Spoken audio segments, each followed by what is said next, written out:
ከሸረሪና እስከ ራያ አላማጣ ብሎም እስከ መሃል መቀሌ ከባድ ድብደባ የተፈጸመበት የህወሓት ጦር በዛሬው ዕለት በወልቃይትና በጠለምት አቅጣጫ ሁለት አርሚ ጦር ማንቀሳቀስ ጀምሯል። ጦሩ በወልቃይት አቅጣጫ የጀመረው እንቅስቃሴ ትኩረትን ሳቢ ሆኗል። በሌላ በኩል ኮሎኔል ደመቀ ዘውዱ መከላከያ ሰራዊት ወደ ተቆጣጠረው ሸረሪና ግንባር አምርተዋል። ህወሓት በበኩሉ ማምሻውን ባወጣው መግለጫ የዓለም አቀፍ ማህበረሰብ እንዲደርስለት ተማጽኗል። ትዕግስቴን እንደ ድክመት አትቁጠሩት፣ ራስ የመከላከል አቅም አጥቼ አይደለም፣ ግጭቱ ከፈነዳ ቀውሱ ይባባሳል ብዬ ነው ሲልም ተደምጧል። ታዳምጡታላችሁ። የኢትዮጵያ ከፍተኛ ጀነራሎች ፔንታገን ገብተዋል። የመከላከያ ሰራዊት ጀነራሎች በፔንታገን ልዩ አቀባበል ተደርጎላቸዋል። በዚያም አሜሪካ ከኢትዮጵያ ጋር ጥብቅ ነው የተባለለትን ወታደራዊ ስምምነት ተፈራርማለች። አሜሪካ በቀጠናዊ ጉዳዮች ላይ ከኢትዮጵያ መከላከያ ሰራዊት ጋር እጅና ጓንት ሆና ለመስራትም ቃሏን በፊርማ ላይ አጽንታለች። የሁለቱን ሀገራት ወታደራዊ ስምምነት የተመለከተ ሰፊ ጥንቅር በመረጃችን አካተናል። ጦሩ እየፈረሰ ይገኛል። በርካታ ሰራዊት ከነጥጥቁ ሰራዊቱን በመክዳት እየኮበለለ ይገኛል። የአገሪቱ መገናኛ ብዙሃን ትኩረትም ይሆኗል። በዛሬው ዕለት ደግሞ አንድ ከፍተኛ ኮሎኔል ጦራቸውን አስከትለው መኮብለላቸው ተሰምቷል። ይህንንም ትሰሙታላችሁ። አሜሪካ ኢራን ላይ ዛቻዋን አጠናክራለች። አሜሪካ የኢራንን ኢኮኖሚ የሚያደቁና አገዛዙን የሚያፈርሱ ያለቻቸውን ማዕቀቦች እንደምትጥል በዛሬው ዕለት ዝታለች። የተወደዳችሁ የአንድ አፍታ ሚዲያ ቤተሰቦች የከበረ ሰላምታችን በያላችሁበት የዓለም ዳርቻ ይድረሳችሁ። ለአሁን የተደመጡ መረጃዎችን አጠናቅረን መተናል። አብራችሁን እንድትቆዩ ግብዣችን ነው። ወደ ዝርዝር ዘገባዎቹ እናምራ።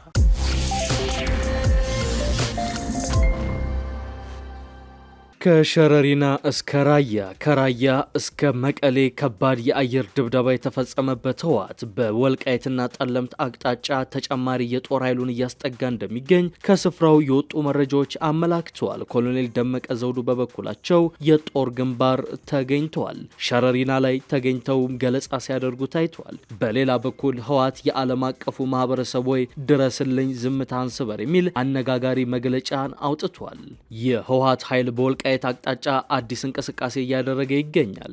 ከ4 ሳምንት በፊት በወልቃይት ሸረሪና ለ23 ሰዓታት በተደረገው ውጊያ ከባድ ኪሳራን ያስተናገደው ቡድኑ አሁን ደግሞ በተከዜና በጠለምት አቅጣጫ አዲስ የጦር ኃይል እያንቀሳቀሰ እንደሚገኝ ተሰምቷል። ሁለት ተጨማሪ አርሚዎቹ ወደ ጠለምትና ወደ ወልቃይት እንቅስቃሴ መጀመራቸውንም በስፍራው የሚገኙ የመረጃ ምንጮች በስፋት መረጃውን እያሰራጩ ይገኛሉ። ይህ የህወሓት አቅጣጫ ምናልባትም ትኩረትና ኃይል ለመበተን በሚል የሚደረግ እንቅስቃሴ ሊሆን እንደሚችልም ተገምቷል። ከዚህ በተጨማሪም ቡድኑ አሁንም በደቡባዊ ትግራይ ራያ ቀጠና ላይ አደገኛ ወታደራዊ እንቅስቃሴ ማድረጉን ቀጥሎበታል። በዚያ ቀጠና ከፋኖ ታጣቂዎች ጋር በአንድ የእዝ ሰንሰለት በመጣመርም እንቅስቃሴ እያደረጉ ይገኛሉ። ከሰሞኑም የፋኖ የኦሮሞ ነጻነት ሰራዊት ኦነግ ሸኔ፣ ህወሓትና ሌሎችም የኢትዮጵያ አማጺ ቡድኖች ጥምረት በይፋ እንደሚታወጅም እየተጠበቀ ይገኛል። ከፋኖ አማጺ ቡድን አመራሮች መካከል አንዱ የሆነው አቶ አስረስ ማረ ዳምጤ ትብብሩ ከጫፍ ደርሷል፣ በቅርቡ ይታወጃል ሲል ተደምጧል። በአንጻሩ የትግራይ ኮሚኒኬሽን ቢሮ ኃላፊ ከትላንት በስቲያ በሰጡት መግለጫቸው ላይ ከሌሎች ጸረ መንግስት ኃይሎች ጋር የፈጠርኑን ትብብር በተመለከተ በቅርቡ ይፋዊ መግለጫ ይሰጣል በማለት ተደምጧል። ይህ በእንዲህ እንዳለ ህወሓት በዛሬው ዕለት አንድ አነጋጋሪ መግለጫን ይዞ ወጥቷል። በመግለጫውም የዓለም አቀፉ ማህበረሰብ እንዲደርስለት ተማጽኗል። ከትናንት በስቲያ በኬንያ ድርድር እየተደረገ ነው የሚለው መረጃ ፍጹም ሐሰት ነው፣ ብልጽግናን ማስወገድ እንጂ ከመንግስት ጋር የማደርገው አንዳች ድርድር የለም ሲል ሲፎክር የነበረው ህወሓት ከመቀሌው ከባድ የአየር ድብደባ በኋላ ግን አደራድሩኝ ሲል ተማጽኗል። በአመራሮቹ ላይ ያነጣጠረ ነው በተባለው የመቀሌው ተደጋጋሚ የድሮን ጥቃት ማግስት ለዓለም አቀፉ ማህበረሰብ የአደራድሩኝ ጥያቄ ማቅረቡ የህወሓትን የአቋም ለውጥ በግልጽ ያሳየ ሆኗል። ቡድኑ ዛሬ ከሰዓት ባወጣው መግለጫ ለድርድር ዝግጁ እንደሆነም ነው ይፋ ያደረገው። በኃይል አስገድጄ በመቃብሩ ላይ እቆማለሁ ካለው ብልጽግና ጋር ለድርድር ዝግጁ ነኝ የሚለው ህወሓት ከተከታታይ የድሮን ጥቃቶች መቀጠል ጋር በተያያዘ ኪሳራ እንደደረሰበት ያመላከተ መግለጫ ሆኗል። ባለፉት ቀናትና ሳምንታት ተከታታይ የድሮን ጥቃቶች መፈጸማቸውን ገልጾ በጥቃቶቹ የንጹሃን ዜጎች ህይወት አልፏል፣ ንብረትም ወድሟል ብሏል። አሁንም የድሮን ክትትሉ እንደቀጠለ ስለመሆኑም ገልጿል። የቡድኑ ቁንጮ አመራሮችን ደብረ ጽዮን ገብረ ሚካኤልና ፈትለወርቅ ገብረ እግዚአብሔር 24 ሰዓት በድሮን እየተ እየተከታተሉ ነው ሲሉ ከዚህ ቀደም መናገራቸው የሚዘነጋ አይደለም። የድሮን ጥቃቱና ክትትሉ አሁንም መቀጠሉ በህዝብ ላይ ከፍተኛ የስነ ልቦና ጉዳትና ስጋትን ፈጥሯል ሲልም ገልጿል። ምንም እንኳን የድሮን ጥቃቶቹ የሰላማዊ ዜጎችን ህይወት ከመቅጠፍ እስከ ማሸበር ከባድ ጫና የሚፈጥር መሆናቸው የማይካድ ቢሆንም የህወሓት አመራሮች ግን ይህንን ጉዳይ ለፖለቲካ ጥቅማቸው ለመዘወር እየሞከሩ ነው። የድሮን ጥቃቶቹ ከባድ ኪሳራ ቢያስከትሉም አጸፋዊ ምላሽ ከመስጠት የተቆጠብኩት አቅም አጥቼ ሳይሆን በትዕግስት ነውም ብሏል። ለሰላምና ለቀጠናዊ መረጋጋት ካለኝ ስትራቴጂካዊ ቁርጠኝነት አንጻር ግጭቶችን ሊያባብሱ የሚችሉ እርምጃዎችን ከመውሰድ ታቅቤያለሁ በማለት ነው የተደመጠው። ሆኖም መታገስ እንደ ድክመት ወይም ራስን የመከላከል አቅም ማጣት ተደርጎ መወሰድ የለበትም የሚለው የህወሓት መግለጫ የአጸፋ ምላሽ አለመስጠቱን እንደ ድክመት ከመቆጠር ይልቅ ለድርድር ቁርጠኛ መሆኑን ለማረጋገጥ መሆኑን ዓለም አቀፉ ማህበረሰብ እንዲረዳለት ተማጽኗል። ኢትዮጵያና አሜሪካ ወታደራዊ ትብብር ስምምነት ተፈራርመዋል። የኢትዮጵያ አገር መከላከያ ሰራዊት ከፍተኛ ጀነራሎችም ፔንታገን ገብተዋል።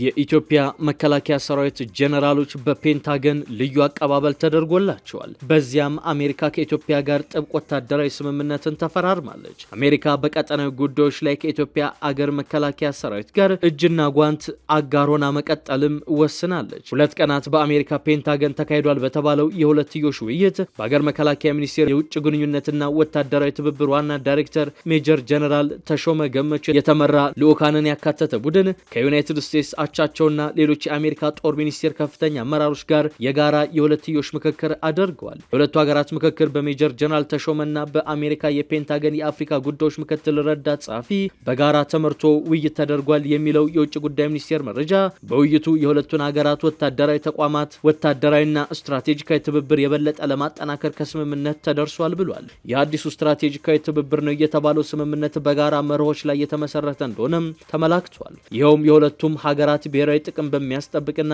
በጋራ ተጠቃሚነት ላይ በተመሰረተ መልኩ መስራት የሚል ነው። እንደ ሚኒስቴሩ መረጃ ከሆነ ስትራቴጂካዊ ትብብሩ ዘላቂ ብሔራዊ ጥቅምና የጋራ ተጠቃሚነትን ማረጋገጥ፣ የጋራ መተማመንን በማጠናከር ዘላቂ ትብብር መመስረትን ያካትታል። ከዚህ በተጨማሪም በአፍሪካ ቀንድና በሰፊው ቀጠና ዘላቂ ሰላም፣ ደህንነትንና መረጋጋትን ለማስፈን የጋራ ጥረቶችን ለማሳደግ ዓላማ ያደረገም ነው ተብሎለታል።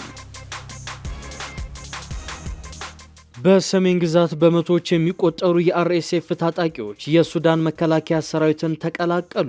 ቡድኑን የሚከዱ አባላት ቁጥርም እጅጉን እየተጠናከረ መምጣቱን የሱዳን ትሪቡን ዘገባ አመላክቷል። በሰሜን ግዛት አዛዦችን ጨምሮ በመቶዎች የሚቆጠሩ የአርኤስኤፍ ታጣቂዎች ጦሩን በመክዳት ባለፈው ሳምንት የሱዳን መከላከያ ሰራዊትን መቀላቀላቸው ተሰምቷል። ይህም በአርኤስኤፍ ቡድን አንድነት ላይ እያደገ የመጣ ፈተና ሊሆን እንደሚችል የሀገሪቱ መገናኛ ብዙሃናት ዘግበዋል። ነሐሴ 7 ቀን በደባ አካባቢ የሚገኙ ባለስልጣናት እንደገለጹት 21 የአርኤስኤፍ አዛዦችና ከምድብ 55 እና 47 የተውጣጡ 270 ታጣቂዎች 37 የጦር ተሽከርካሪዎችን ይዘው እጃቸውን ሰጥተዋል። የድንበር ጥበቃ ኃይል አዛዥ ኮሎኔል መሐመድ ሳላህ ዩኒስ ቡድኑን የተቀበሉ ሲሆን ሌሎች የአርኤስኤፍ አባላትን መሳሪያቸውን አስቀምጠው ሰራዊቱ እንዲቀላቀሉ ጥሪ አቀርበዋል። የሱዳን ባለስልጣናት እንዳሉት ነሐሴ 13 ቀን 4 አዛዦችን ጨምሮ ተጨማሪ 318 የአርኤስኤፍ አባላት እስከ 50 የሚደርሱ የጦር ተሽከርካሪዎችን በመያዝ ደባ ከተማ ገብተዋል። የቡድኑ መሪ እንደሆነ የተነገረላቸው ሌተናል ኮሎኔል ሙሳ አሊ ሙሐመድ ውሳኔ ላይ የደረሱት በአርኤስኤፍ ውስጥ ተቋማዊ መዋቅር ባለመኖሩና የሱዳንን አንድነት ለመደገፍ መሆኑን ተናግረዋል። ታጣቂዎቹ ቡድኑን የከዱት በርካታ የአርኤስኤፍ አዛዦችና ታጣቂዎች አርኤስኤፍን እየለቀቁ ባሉበት ወቅት ነው። የአዲስ ቡድን ከመድረሱ አስቀድሞ ከሰሜን ዳርፉር ከ300 በላይ የቡድኑ ታጣቂዎች መውጣታቸው የተነገረ ሲሆን የተደረገው አቀባበል ግን በጦርነት ወቅት በፈጸሟቸው ጥሰቶች ምክንያት ከዳርፉር ታጣቂ ቡድኖችና ከሰብአዊ መብት ተሟጋቾች ዘንድ ትችትን እያስተናገደ ይገኛል። ምንም እንኳን ከቡድኑ የሚወጡ ታጣቂዎች ቁጥር እየጨመረ ቢሆንም በዳርፉር፣ በኮርዶፋን፣ በብሉ ናይል እና በሌሎች የሱዳን ክፍሎች ውጊያው አሁንም ተቀጣጥሎ እንደቀጠለ ይገኛል። በሱዳን የመከላከያ ሰራዊትና በአርኤስኤፍ መካከል ሚያዝያ 2023 የተጀመረው ይህ ጦርነት ለበርካታ ሰዎች ህይወት ማለፍ፣ ለከፍተኛ መፈናቀልና ለትልቅ ሰብአዊ ቀውስ መከሰት ምክንያት ሆኗል። ከዚህ በተጨማሪም ከቅርብ ወራት ወዲህ ጦርነቱ ወደ ኢትዮጵያ ግዛት ይበልጥ እየተዛመተ እየተባባሰና እየተስፋፋ ይገኛል። ለአብነትም ባለፉት 3 ተከታታይ ወራቶች በኢትዮ ሱዳን ድንበር በተለይም በብሉ ናይል ግዛት በሁለቱ ኃይሎች መካከል የተጠናከረ ውጊያ የተደረገ ሲሆን ይህም በኢትዮጵያና በሱዳን መንግስት መካከል ያለውን ውጥረት ክፉኛ ነው ያባባሰው። በተለይም ከኢትዮጵያ የተነሱ የጦር ጄቶችና ድሮኖች የሱዳን ጦርን እየደበደቡ ነው የሚለው የጀነራል አልቡርሃን ክስ በኢትዮጵያና በሱዳን መካከል ሰፊ የዲፕሎማሲ ውጥረትን የፈጠረ ክስተት ሆኗል። በመጨረሻ አሜሪካ የኢራንን ኢኮኖሚ የሚያደቁ አገዛዙን የሚያፈርሱ ማዕቀቦችን እጠላለሁ ስትል ዛተች። የአሜሪካ ግምጃ ቤት ኃላፊ ስኮት ቤሰንት የዋሽንግተን አጋር የሆኑ ሀገራት የኢራንን ኢኮኖሚ ለማድቀቅ የሚደረገውን ጥረት እንዲደግፉ በዛሬው ዕለት ጥሪ አቅርበዋል። ቤንሰንት ይህንን አገዛዝ እናፈርሰዋለን፣ አጋሮቻችንና ቀሪው ዓለም ውሳኔ የሚሰጡበት ጊዜ አሁን ነው ሲሉ ለሲኤንቢሲ ለተባለው የአሜሪካ ቴሌቪዥን ጣቢያ ተናግረዋል። ከእኛ ጋር አሊያም ከእኛ ተቃራኒ ናችሁ ሲሉም ተደምጠዋል። የግምጃ ቤት ኃላፊው ይህንን ያሉት የአገሪቱ ፕሬዝዳንት ዶናልድ ትራምፕ ለኢራን የትኛውም የህይወት ድጋፍ የሚያቀርቡ አገራት ላይ እጅግ ከፍተኛ ኢኮኖሚያዊ መዘዝ የሚያስከትል እርምጃ እንደሚወስዱ ከዛቱ በኋላ ነው። ቤንሰንት የትራምፕ አስተዳደር ምን አይነት እርምጃዎችን ሊወስድ እያሰበ እንደሆነ ግን በግልጽ አልተናገሩም። ነገር ግን የኢራን ኢኮኖሚ ላይ ሊተገበር የታቀደው የጫና ዘመቻ በከፍተኛ ደረጃ በድጋሚ ግጭት የማስጀመር አስፈላጊነት እንደሚቀንሰው ተናግረዋል። አሜሪካና ኢራን በየካቲት ኢራን ላይ ጥቃት የከፈቱት ይህ አይነቱ እርምጃ ቴህራን የኒውክሌር መሳሪያ እንዳትሰራ እንደሚያደርጋት በመግለጽ ነበር። ኢራን ግን የኒውክሌር መሳሪያ የማልማት እቅድ እንደሌላት በተደጋጋሚ አስታውቃለች። ኢራን በእስራኤል በመካከለኛው ምስራቅ በሚገኙ የአሜሪካ ጦር ሰፈሮች እንዲሁም የአሜሪካ አገራት በሆኑ የባህረ ሰላጤው አገራት ላይ ጥቃት በመክፈት ምላሽ ሰጥታለች። ከዓለም ነዳጅና ፈሳሽ የተፈጥሮ ጋዝ ምርት 20 በመቶ የሚተላለፍበት ሆርሙዝ ወሽመጥን በመዝጋቷም በዓለም ገበያ ላይ መናጋትን ያስከተለው። አሜሪካና ኢራን ጦርነቱን ለመቋጨት የሚያስችል ድርድር እንዲደረግ በሚል ሚያዝያና ሰኔ ላይ ተኩስ አቁም ቢያደርጉም ጥረቱ ግን ፍሬ ሊያፈራ አልቻለም። ተኩስ አቁሞቹ በተደጋጋሚ የተጣሱ ሲሆን ንግግሮቹን ባሉበት ቆመዋል። አሁን ላይ ፕሬዝዳንት ትራምፕ ወደ ጦርነት ከመመለስ ይልቅ እስካሁን የትኛውም አገር ላይ ከተወሰዱት በበለጠ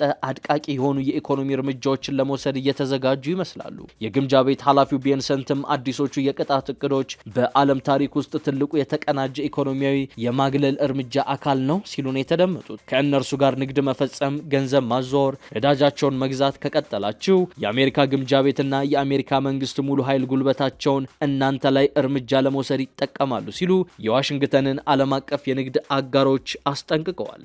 የተወደዳችሁ የአንድ አፍታ ሚዲያ ቤተሰቦች ለአሁን የያዝናቸው መረጃዎች እነዚህን ይመስሉ ነበር። አብራችሁን ስለቆያችሁ እጅግ አድርገን ነው የምናመሰግነው። መልካም ምሽት።